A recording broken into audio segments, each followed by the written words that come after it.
Ladies and gentlemen, welcome to my office.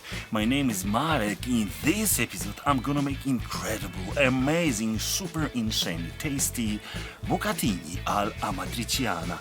Check all ingredients that we need to create this extremely delicious dish.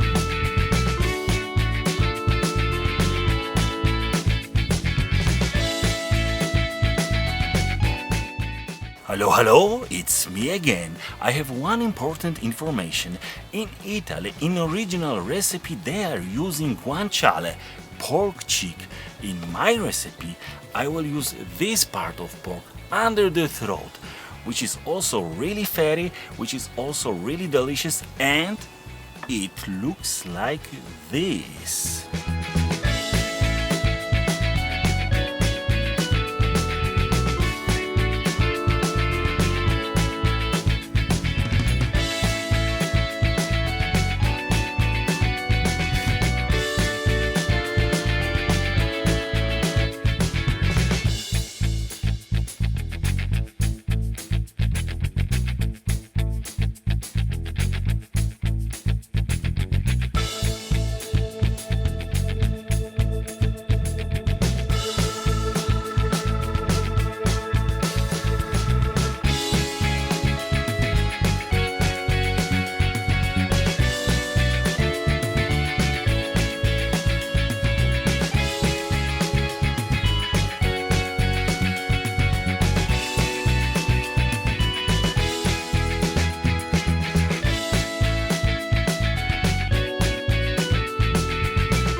Amigos! Extremely delicious Bucatini all'amatriciana is landing on the table. Bon appetit! Bon appetit very much. Ooh la la! Ooh la la, ooh la la!